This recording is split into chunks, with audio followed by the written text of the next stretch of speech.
London in the 17th century was a sprawling metropolis, overcrowded, diseased and in need of modernisation, and what happened next would change the lives of the people and the city forever.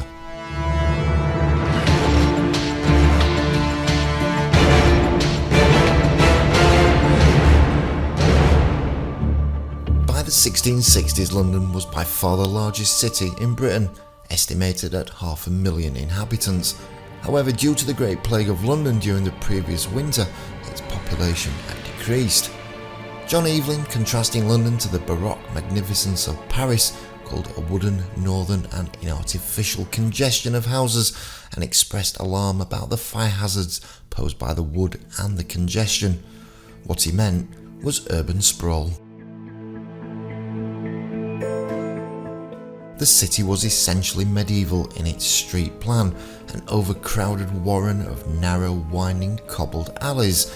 The human habitations were crowded to a bursting point, intermingled with these sources of heat, sparks and pollution, and their construction increased the fire risk. So how did this all begin?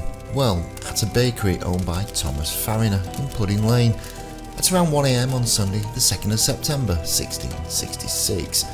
The streets are empty of people, and the Farriners were absolutely positive that at the time they retired for the evening, everything within the property was fine and that the fire within their oven was absolutely out. But you suspect they would say that, wouldn't they? What is now believed is that a stray ember caught some twigs that were being stored in the bakehouse. Unnoticed, the fire started to take hold. The Farriners were awoke by smoke, and their only escape was to crawl out through an upstairs window onto a neighbour's roof. The fire spread quickly, and the alarm was raised. The fire was able to spread so quickly due to the space between the properties. At ground level, you could probably get a horse and cart through the street. At the top, however, it was possible to reach out to your neighbour's space. In the 17th century, houses were built using wattle, which was wood intertwined and then filled with a mud mixture known as daub. Amazingly, when the building was first constructed, it would have been fireproof, as has been tested in recent times. The problem lay with maintenance. Over time there would be breaks in the daub, it would simply fall off, leaving gaps, and it was the gaps filled with the wood that caught alight and increased the fire spread.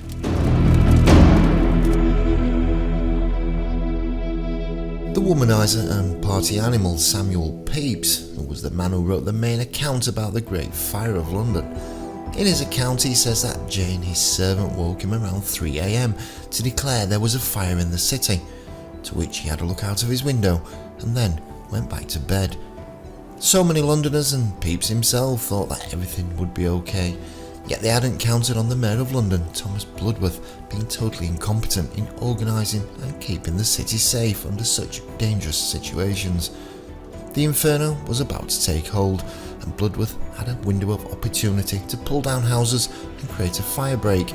Yet the houses belonged to rich, wealthy noblemen, the ones that had put him in power, and he wasn't about to upset his fans, although by now the fans of flames were steadily increasing across the city.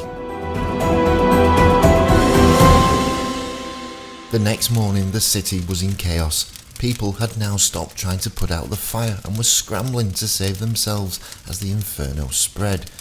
Commentators wrote that due to the long dry summer and strong winds, that even today is a nightmare for any firefighter, and with the primitive equipment they would have had at that time, there would be little hope that they could save anything, and ultimately it would become a losing battle.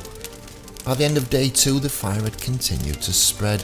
Smoke had spread over a 50-mile radius, and Samuel Pepys reports that the front line of the fire is now over a mile wide.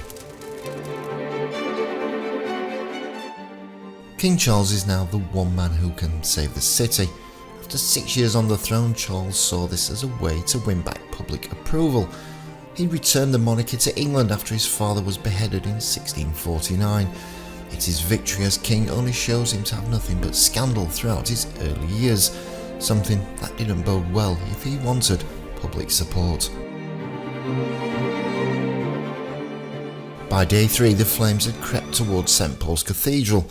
the original one which had been standing over 600 years at the time, but due to repair works and wooden scaffolding, the church eventually caught fire and was consumed by the roaring flames. Many landmarks around London were destroyed, and yet the winds continued to blow, fanning the flames and spreading the destruction. By day 4, the wind had changed direction and had now started blowing to the east, with yet another historic landmark under threat, the Tower of London.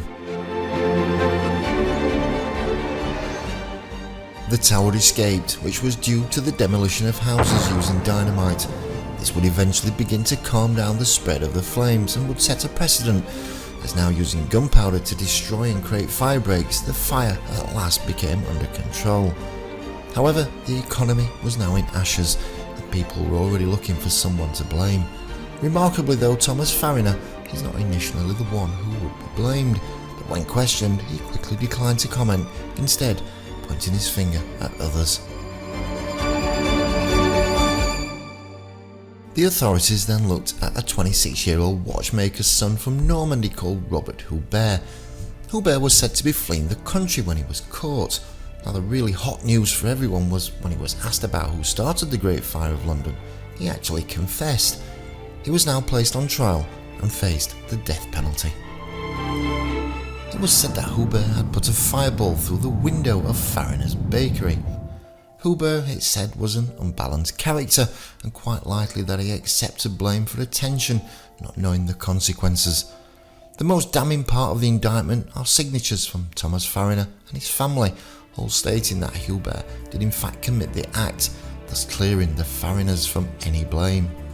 Robert Hubert was ultimately found guilty and was hanged at Tyburn Gallows on the 21st of October 1666.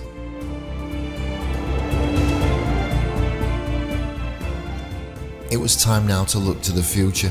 A new start for London, a rebuild programme that would once again energise the city and put right the wrongs of the past. In 10 years, remarkably, London was rebuilt and starting to take a new shape. Architecture changed and out went the old wooden buildings, and brick was now the norm.